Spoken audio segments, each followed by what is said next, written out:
Nakakatuwa po na makita sila na tapat sa Panginoon, naglilingkod sa Panginoon. Pero most of our young people in this generation, tignan niyo po ang itsura ng mundo ngayon. Tignan niyo po kung nasaan ang mga Biblia sa church ngayon. I don't want to discourage anyone, but I want you to see maybe you can do something about it to encourage them. Kung ang young people natin sa bahay, nakikita mong like the world, dress like the world, talk like the world, walk like the world, something is wrong in the home. Are you still here?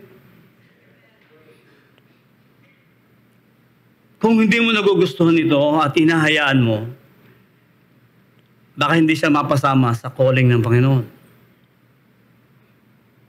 Nakikita niyo ba yung kasama niyo sa bahay na young people, whoever they are?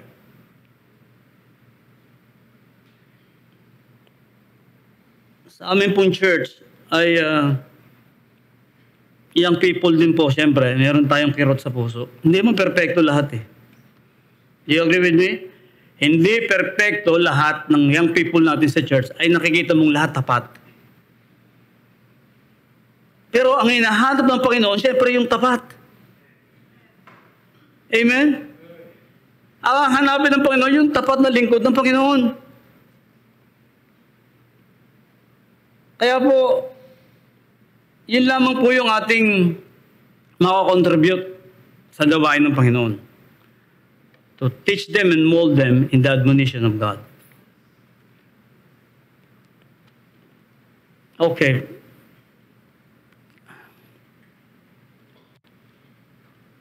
All right. 2 Timothy 4:10 says, "For Demas hath forsaken me." But before that, having loved this present world. Remember, the theme is preaching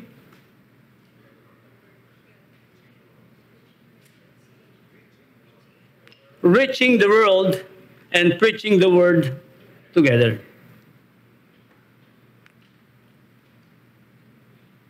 For Demas hath forsaken me, having loved this present world, and is departed unto Thessalonica, Crescens to Galatia, Titus unto Dalmatia.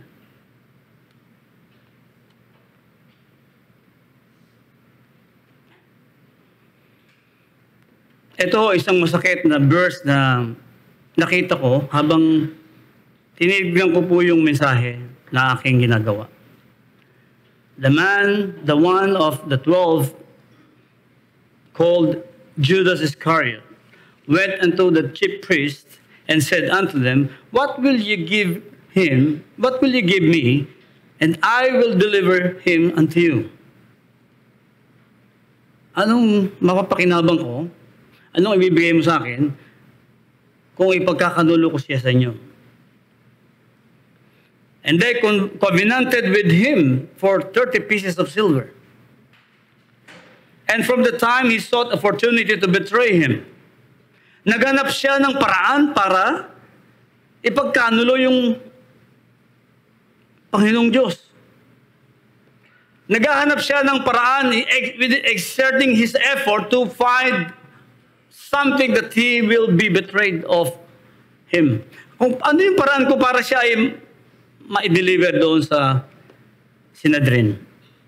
And Essenes, Pharisees, Sadducees, those cruel people who look after the temple of the Lord. Sila yung nangangasiwa ng templo, and then yet, they're trying to destroy the Lord Jesus Christ.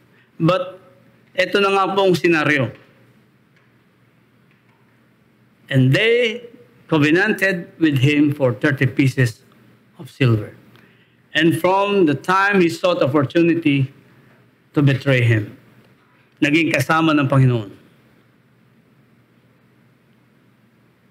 If ganun lang yung kababaw na pananampalataya ng kasama ng Panginoon, ipinagkanulo niya ang Panginoon.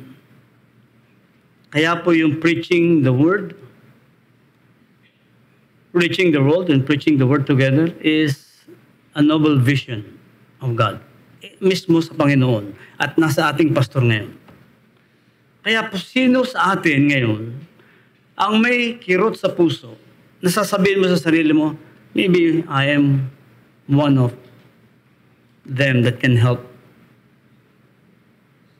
the church. Yung vision mo na gusto kong tumulong sa church. Gusto kong magbigay sa church. Gusto kong maging katuwang ng pastor sa church. Iyan po yung isang bagay na hinahanap ng Panginoon sa atin.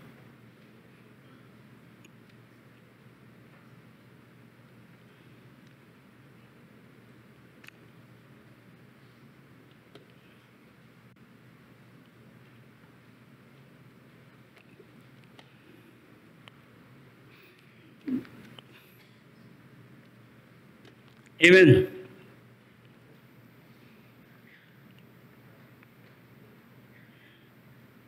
I have a word here. Again.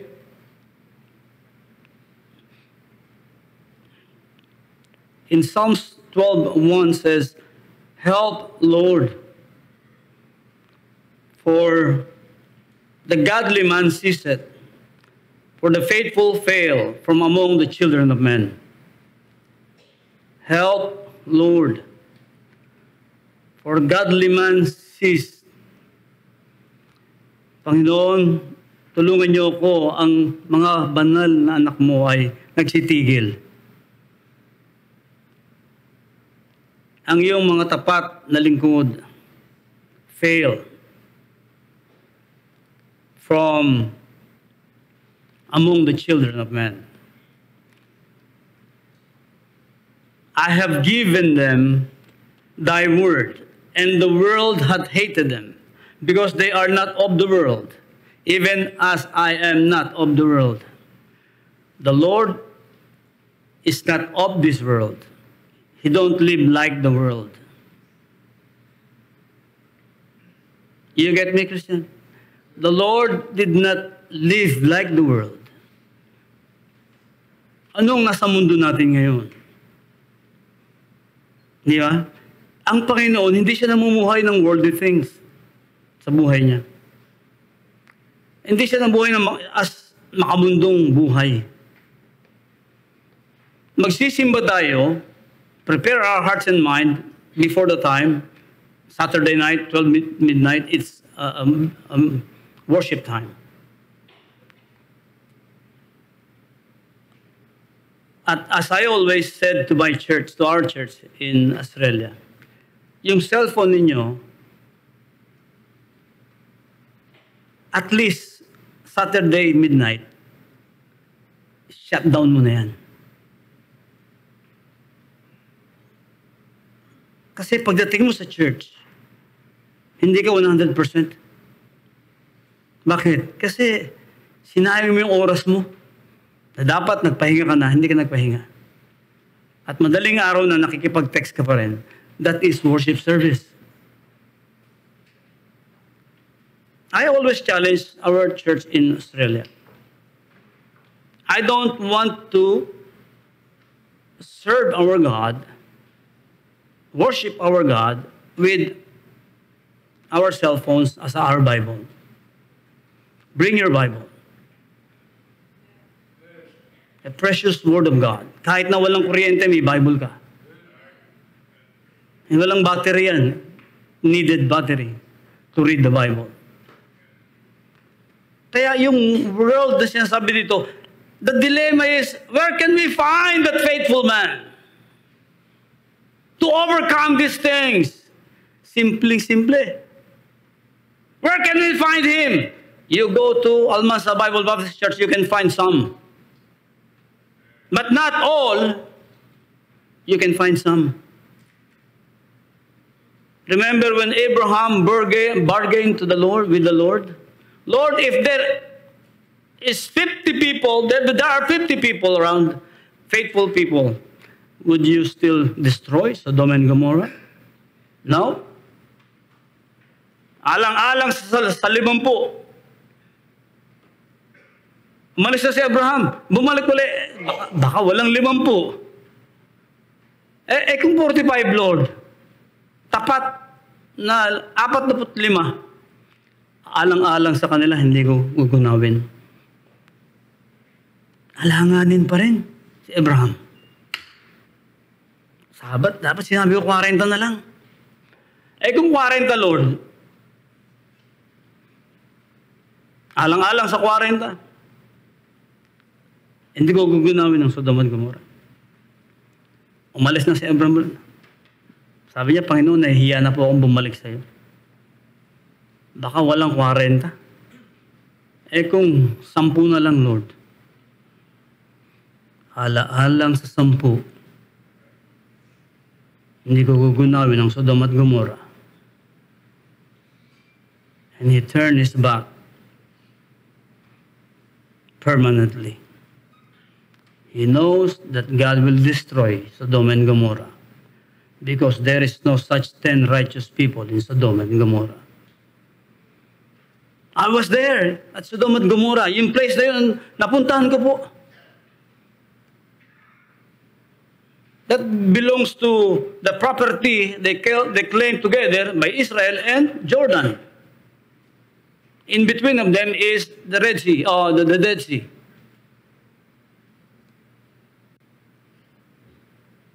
Ang sinasabi po ng salita ng Panginoon, the dilemma is to finding someone whom God will use faithfully because of the pleasure and pressure of the world's lifestyle of today. Yung lifestyle ngayon, sino bang tatawagin sa atin ngayon? Brad, ikaw? Di ako yan, pre. Christian ako pag Sunday. How about the rest of the week? I'm sorry, Brad. But I am a Christian because my father and mother is a Christian. Dinadala ako sa church. Mugla ako ng bata pa. May Bible din ako. 5 pa nga. The same way people in the world. The same claim that we have in the church. Kaya tayo, there are people, God, whom He used. The man God uses and the man God refuses. The man God refuses are those verses that we claim today. Now, the man God uses, wala akong pagkuhaan eh. Isama ko ang ating pastor. Isama ko yung mga missionary natin, faithful sa Panginoon. Praise the Lord. Pastor Jay, I salute him for his faithfulness. Of course, sa ating butihing pastor. Pasasalamat ko talaga sa Panginoon. Kung di dahil sa church na ito, wala ho akong patotoo sa inyo. Yung father ko na inimbitahan ko noon, wala kaming communication, good communication. Kasi galit siya sa akin eh. Linggo, punta ako dito. Kasi sabi ni Mrs., hiwalay na raw kami. Sabi ko, ang bira, ayos yan, binata uli ako. Pero may kambal kami, pastor. Sabi ko, sige. Sige. Anong gusto mo, lalaki o babae? Pinamili ko siya eh. Hindi, dadalit yung pareho. Ay, sabi ko, hindi. Anak ko rin naman yung isa niyan. Hati tayo. Kahit anong kuha mo, okay ako dun. Kasi nga, sa sobrang bisyo eh. Hindi ko na alam ang ginagawa ko.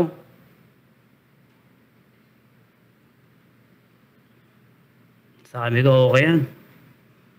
Walang susundo sa akin sa labas, di ba? Kasi one time, yung mother ko, akala ko kung sino yung pamalo sa akin dito sa ulo. Payong. Kasama ko yung Tito Dudes. Pinalo kami pareho doon sa beer house. Payong, pok. Naku, nanay ko, tatakbo kami pareho. Pumunta ako rito sa church dahil doon sa senaryo na yun. Sabi ko, punta tayo sa church. Ako yung nag-aya sa kanya. Balik tayo sa church. Preaching si pastor. Amen. From then on, yung father kong galit sa akin kasi nawala na yung bisyo ko eh. Everything. Everything. Yung father ko tontuwa kasi wala na siyang ka-reliebo sa sigarilyo sa gabi. Nauubos ko yung sigarilyo niya, isang pakete, isang ano yan? Anong tawag doon, Brad? Isang kaha. Brother Jamie, tama ka, isang kaha.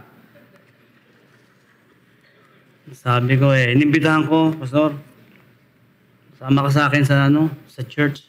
Pwede ba kayo maimbitahan?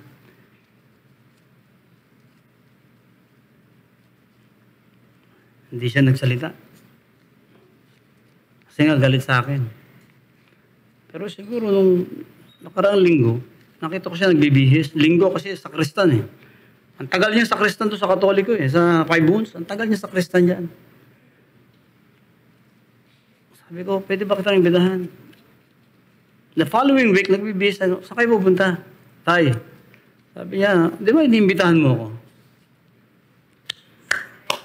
That is the start of my father and my mother forwarded and accepted the Lord Jesus Christ. At ang ating pastor ang ginamit. Praise the Lord. Maraming bagay na pasasalamat sa Panginoon. Ganun din kayo. Kung sa kayo nagmula sa pananampalataya nyo, look back. Just look back. Don't go back to your old life. Just look back. You will see how God bless your life. Kaya lang i-appreciate natin ito at ibigay, ipasa sa iba. Pero eto nga ang Panginoon, ang dilemma nga, sino nga Sino sa inyo nais paglingkuran ng Panginoon for the rest of your life? Or vice versa, if you want to serve your employer for the rest of your life, it profiteth nothing. Ipi-please ka lang nila kapag nag-overtime ka, ginagawa mo yung mga trabaho mo maganda. After that, nagkasakit ka, wala na, tapos na buhay mo. Pero sa Panginoon, for the rest of your life, even your loved ones, will be nurtured by God. The same manner, He blessed His disciples. The man God uses. Kaya nga sabi ko, saan ako kukuha? Of course, meron. The book of faith. Man of faith. Amen? Doon ka kukuha. Kaya itong ehemplo natin ngayon, how to reach the world and preach the word together, kailangan yung gagamitin mo talaga may takot sa Diyos. Nanampalataya, gumawa sa ubasan ng Diyos. At napatunayan niya ng Panginoon sa kanyang buhay. Na dapat ito yung heartbeat of man or man of God.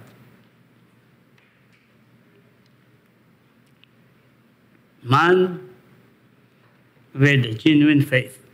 Ito qualified.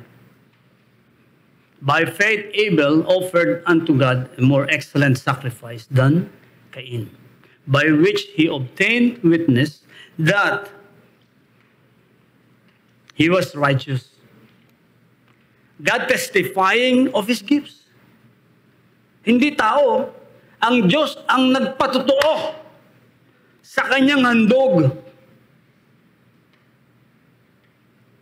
Iba to. Kapag Panginoon nagpatotoo na sa handog mo, ano yung handog mo sa Panginoon? Ano yung binigay mo sa Panginoon?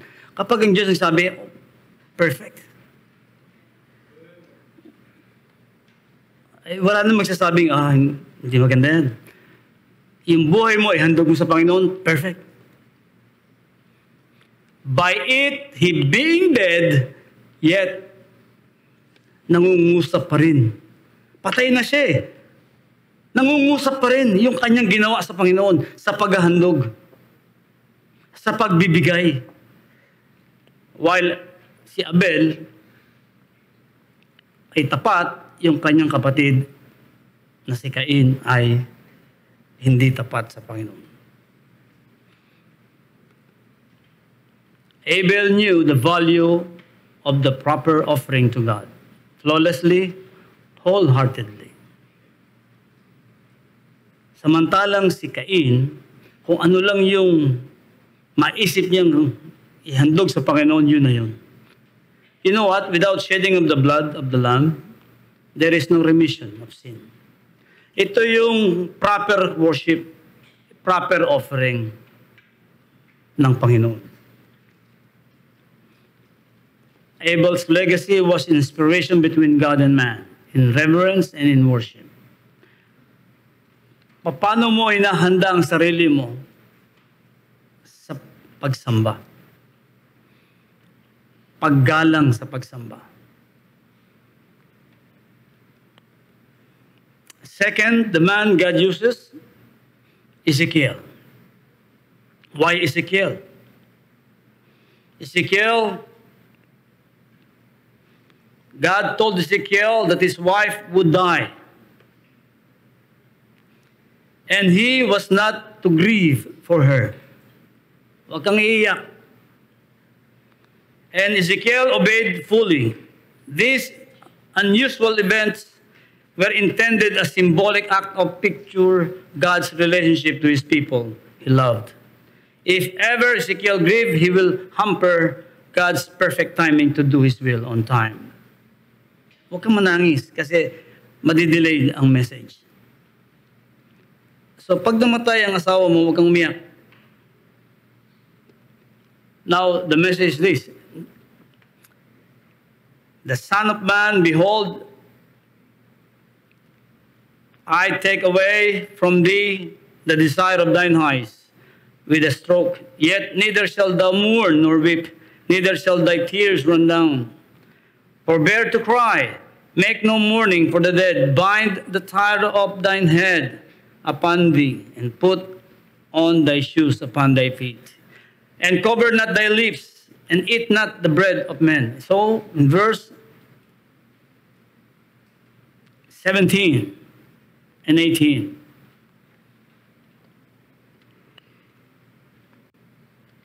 I spake unto the people in the morning, and at even my wife died. The evening my wife died. And I did in the morning as I was commanded. A man with a word of honor. A man with a genuine faith. A man with a word of honor. Kung ano yung sinabi niya, yun yung gagawin niya. Makakaasa ka kung ano yung sinabi niya. So, ito yung mga characteristics na God uses. Hinahanap ng Panginoon.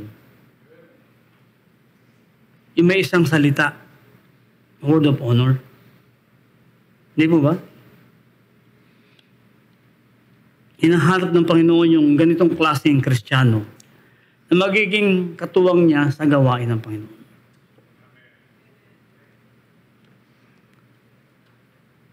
The third man God uses. By faith, Noah prepared the ark with courage. By faith, Noah prepared and built the ark with courage. Warned of God of things not seen, as yet moved with fear. Prepared an ark. Prepared an ark.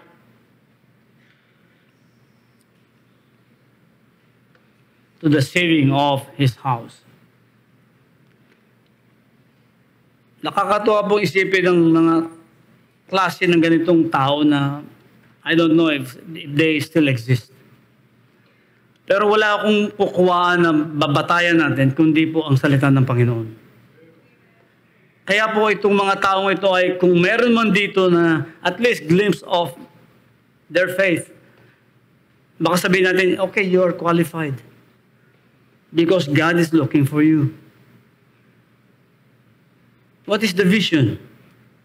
To go to the world and preach the word together. How that would be possible? Paano ito mangyayari? Kung ang ating kongregasyon, nakikita nating nangangailangan ng something to enhance their faith. Bible study? Oh, yeah, marami tayong dito niyan. Salamat to sa mga manggagawa dito. Ang very active. At lahat to ng ating nakitang pastor kahapon, I'm so blessed. Sa maliit na bagay na paraan na ginagamit ang kanilang buhay, I praise the Lord for that. At salamat po sa Panginoon sa mga taong yan na maging kayo ay ginamit ng Panginoon sa lugar na ito. At sa maraming paraan na hanggang ngayon ang Panginoon ay tumatawag. Sooner or later, hindi po tayo mananatiling teenager, young people. Hindi po tayo mananatiling 60 years old. Ang lahat po ay lilipas. Nangangailangan po tayo ng next generation. Na para po tayo magpatuloy sa gawain ito. Kaya ang Panginoon po hanggang ngayon ay pipili pa rin, hahanap pa rin ng manggagawa. Magpapatuloy po sa kanyang ubasan. Amen?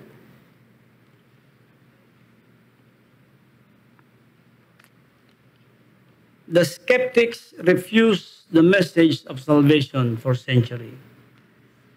Isang daang taong ginagawa yung arko. Habang ginagawa niya, nangangaral siya ng salita ng Panginoon. Ang masakit ho nito ay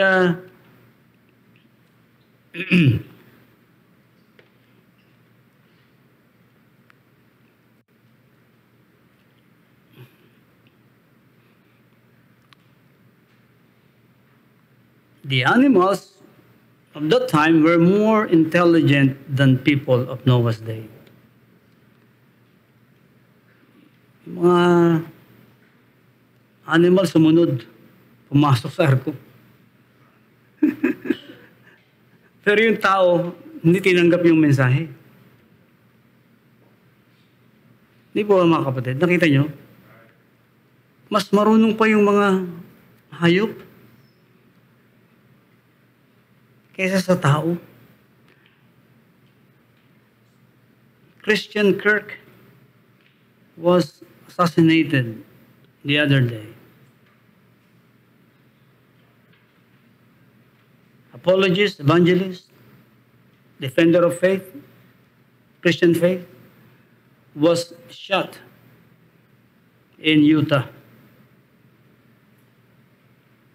He could be the next president of America. Christian. At kahapon nung nahuli yung bumaril. 22-year-old.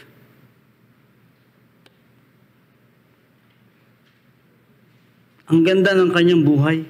Patotoo. Kung saan ho siya nakakarating para to defend his faith in God. What a testimony. Ang ganda. Assassinated ng radical people. Imagine, itong klaseng generation na to, mayroong isang taong nag-propagating the Word of God purely. Ang gandang patotoo. Amen? Kaya ho tayo sa ating tahanan, pag nakita mong mali ang lakad, you correct at once. Mali ang pananamit, you correct at once. Pagsasalita, you correct it at once. Sinong gagawa niya kundi ikaw? The man God uses is the man of God with courage. Good courage. The courage of Noah and his family was renowned to every generation. Kahit saan tayo pagpunta, kapag pinag-usapan yung kanyang pamilya, tapat sa Panginoon. 8 lang sila. Amen? Pero they made a difference. Tapat na pamilya. The man of God uses, of course, who seeks no praise of men. Hindi sila titingin doon sa papuri ng tao kung ano yung ginawa nila sa Panginoon. Actually, ayaw nga nila yun eh. Yung gumagawa sa ubasan ng Diyos, ayaw nila yung papuri ng tao. Ayaw, gusto nila yung purihin ng Diyos. Plainly na ang Panginoon ang bibigyan nila ng kapurihan sa buhay nila. Kahit anong sabihin ng tao, positive, negative, it's alright, go on. Hindi po ba? Amen? Hello? Ito ang hinahanap ng Panginoon. Na lingkod. Hindi hahanap ng kung walang si pastor, walang nakatingin, hindi nakikilos. Pero asahan mo pag nandiyan ang boss. Miski sa trabaho ninyo, di ba? Ganun ang gusto niyo. Kilos agad. Pinakikita mo lang na hindi ang Diyos ang pinaglilingkuran mo. Yung tao ang pinaglilingkuran mo. Amen, Christian? Hello? Parang tulog na kayo, ah.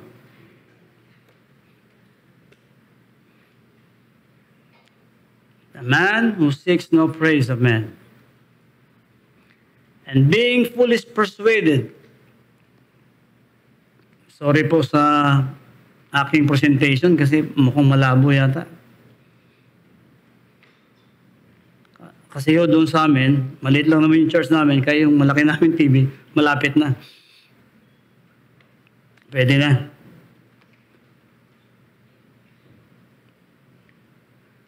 Being fully persuaded that what he had promised, he was able also to perform. Kung ano yung pinangako mo sa Diyos, yun ang gagawin mo. Not because of Pastor Manay is monitoring us. Masarap magkaroon ng Pastor Manay. Kasi mula umpisa hanggang huli, nakaalalay. Amen.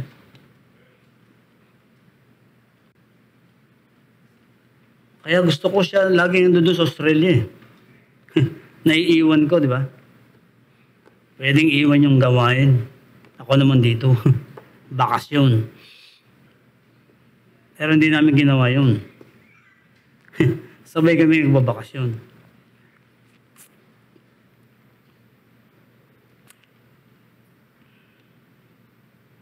Kasi itong nagiging problema sa church. Active dahil sa praises of men. Nakakalungkot naman yun. Sobrang active dahil praises of men ang after niya. Hindi yung Panginoon ang tinitignan niya. Kaya yung mga dinadala mong bisita rito, that is for the glory of God. Hindi yan papuri sa tao. No. Sasabihin sa'yo, Brad, sister, kami mo dala sa church. Praise the Lord. Tuntua ka doon. Pero much more na matuwa ka, kasi ang Panginoon ang nagpe-praise sa'yo. Pinupuri ka ng Panginoon.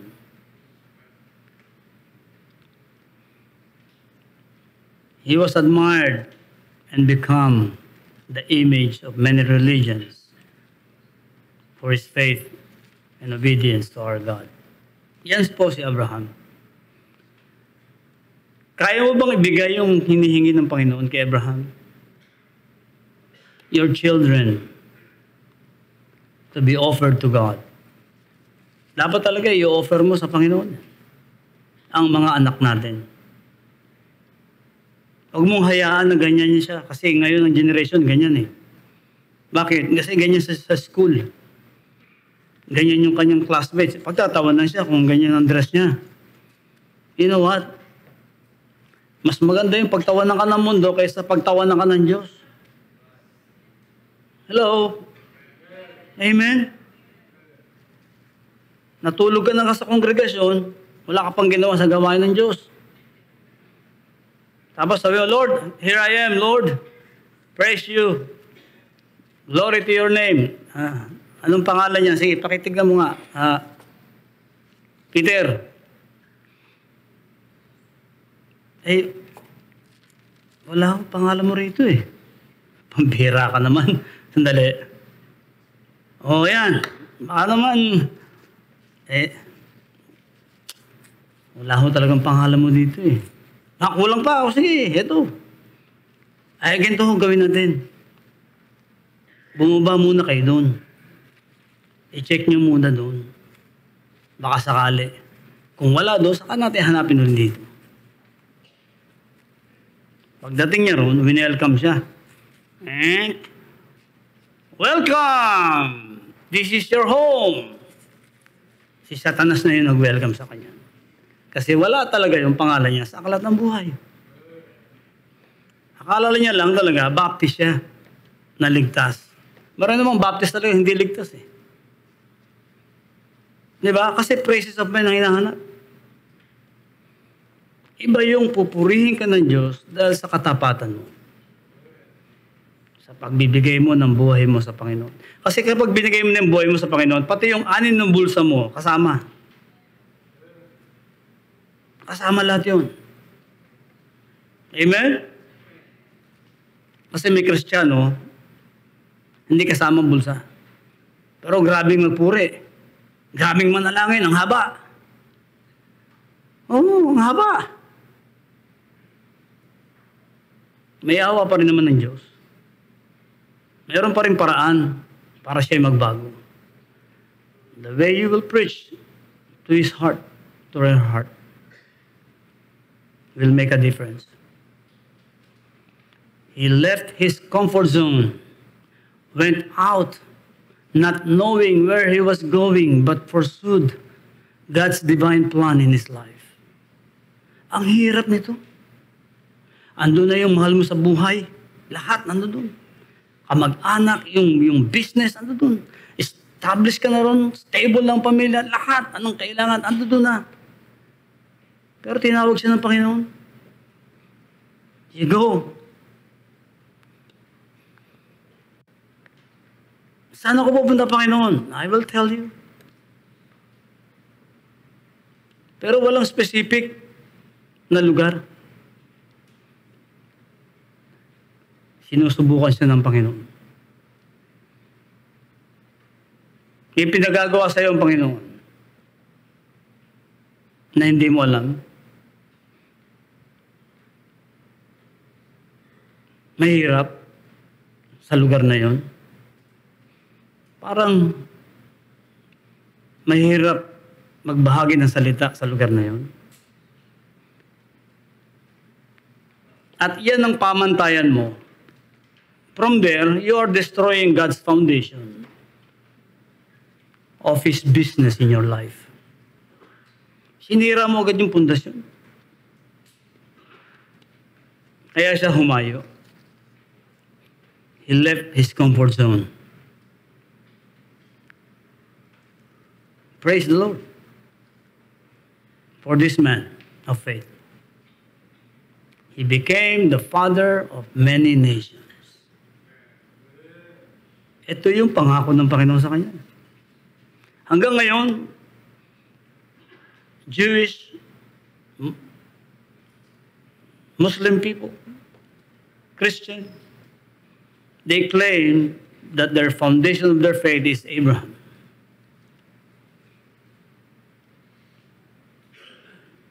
The man who seeks no praise of men.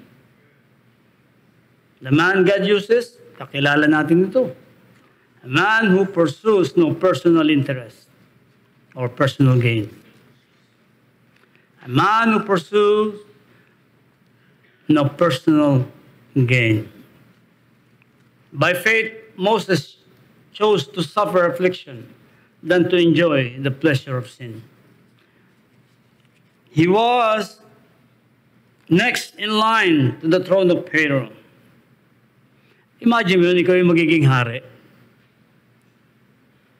Next king. Pero hindi niya tinignan yun eh. Ang tinignan niya yung sinabi sa kanya ng Panginoon. He had the power to release the people as he pleased. He pursued God's eternal riches than temporal pleasure. Iniwan niya yung kaharian. At ito yung tao na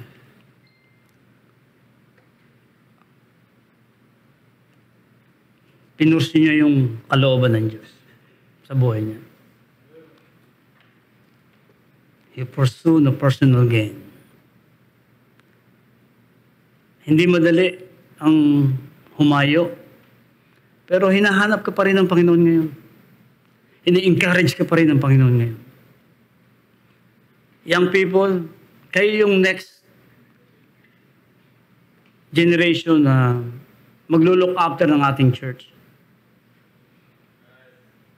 Kaya itong encouragement na ito, bagamat it's not that mighty preaching or powerful preaching, but I'm trying to reach your heart this way.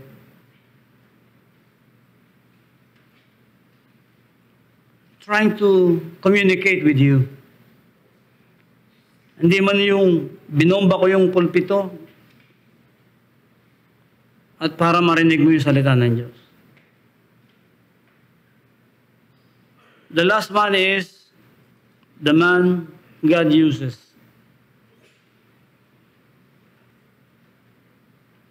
The man who walks after God's own heart.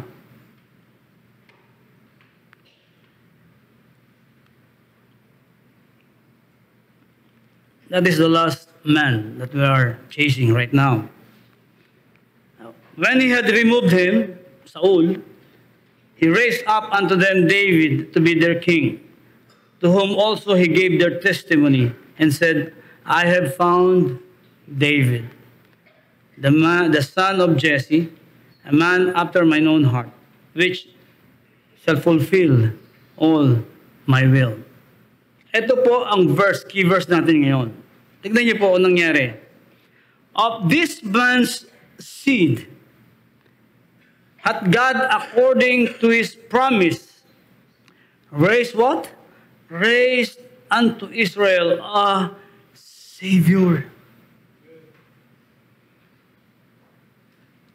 Pinanggalingan ng lahi ng ating Panginoong tagapagligtas, ang ating Panginoong Jesus.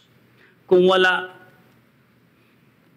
ang patutuon ni King David, sabi niya, a man who walk after mine own heart. Ano ba yung tinitibok ng puso mo ngayon? Young people, ano yung tinitibok ng puso nyo? After schooling. After schooling what? Work. Work, okay. What sort of work? What are you chasing on this life? What are you chasing? Ano ba yung goal mo sa buhay? Highest goal. Ano ba yung ini-aim mo sa buhay na, I wanna be what I wanna be. My parents wants me to be this address. What people wants to address you. The highest honor that can claim to address you. Ano bang gusto mo ma-attain sa buhay mo? The highest peak that you want to achieve in your life. Ano ba yung gustong-gusto mo? But you know what, Christian? This man says, who walk after God's own heart. Kahit na ikaw ay hindi marangya, mababa, hindi ka mataas, pero kung ang ine-aim mo yung puso ng Diyos,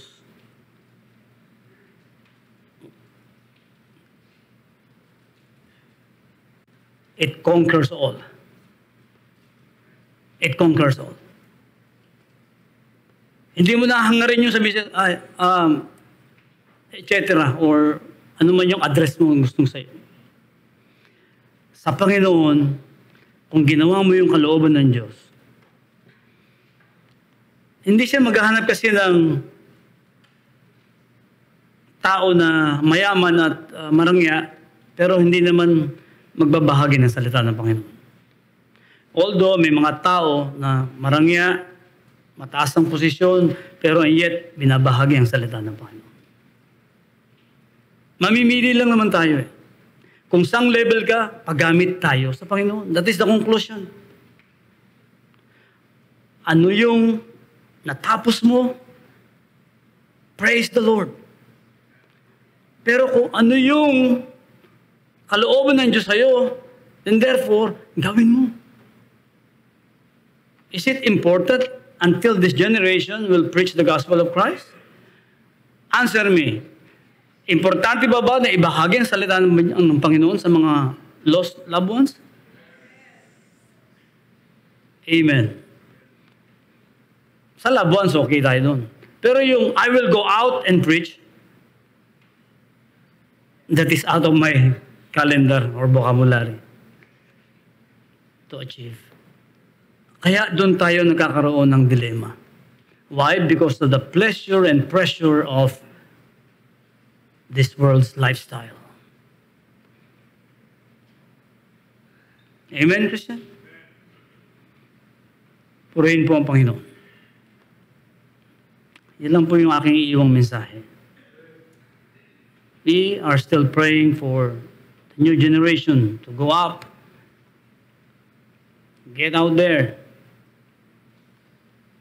Maaaring mayroon kayong chance na makarating sa abroad. Ito yung team ng Panginoon sa ating pastor eh. Reaching the world and preaching the word together. Maaaring kayo nag-a-apply sa abroad. Lalaki, most especially. Gusto nyong makarating sa abroad. Pero you know what? Mas maganda kasama mo yung kalooban ng Diyos. Hindi lang ikaw kikita ng pera, kundi ibahagi mo ang kalooban ng Diyos sa iba.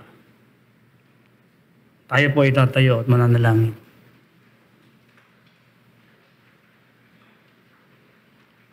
Imbitahan ko po ang ating pastor.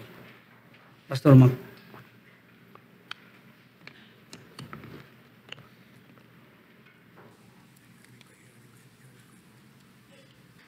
Tayo po'y mananalangin. Panginoon, maraming salamat sapagkat kayo po ay humubog ng mga kalalakihan na iyong tinawag sa iba-ibang mga panahon upang ito po'y maging ilustrasyon